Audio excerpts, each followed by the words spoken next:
It's rarely clear when we're young which way we ought to go. The direction we take depends so much on others. Pressure, like current, carries far too many off before they have a say in how their life's to be. When there's not a lot to do, boys jump off this bridge into the Kettle River as a rite of passage into manhood. Or they drink, like the sign suggests, that lead into town. Or they smoke dope that grows up there in the larch and the ponderosa pine.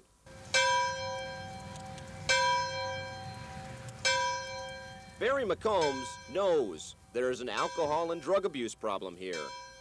I think it's as bad here as it is anywhere else in the state. He's the superintendent of Orient School. He writes the checks, visits the classrooms, and takes out the trash. Before Barry took this job, he taught workers job safety at a local magnesium plant. He's only been in charge here 3 years, but already he's starting to make some noise. He knew there was federal, state, and county money available for alcohol and drug abuse prevention programs.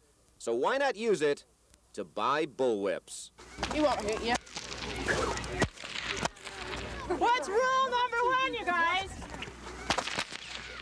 He knew that school parent Patty Lyman used to be a circus performer. He mentioned it to me. I told him that I had this skill, and if he got the whips, I'd come down and teach the kids. But what does this have to do with preventing abuse of drugs and alcohol? Well, it helps the kids have good self-esteem, is a lot of it, and it's good physical exercise. It gives them something to be proud of themselves about. Roll it, roll it, roll it, so that your arm is facing out this way. Learning how to do something on your own and be successful at doing something and stick with doing something is a big part of education. Oh, yeah! Barry admits it was a bit of a sales job to convince some folks around here that the idea would work. But once they saw how kids took to it, the plan was on its way. And he knew that the bullwhips would be a hit because the unicycles were. Go on. He had grant requests written up for the school's unicycle education program, totaling close to $2,000. With that money, he bought 21 unicycles. Easy. Kim Edwards admits that he teaches 5th and 6th graders things they didn't think were possible.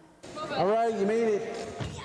It might be a dirty trick, but when they can't do their math, I say, well, you can ride a unicycle, can't you?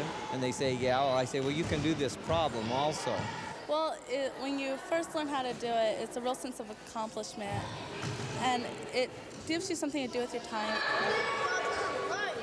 Like other kids, 13-year-old Melissa Dickey had some trouble at first, but now she's part of a group that has performed 9 times already this year.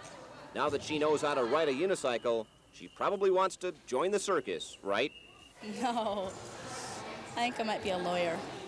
Barry McCombs could have used the money to send a few adults to drug abuse prevention seminars, and nobody would have thought twice.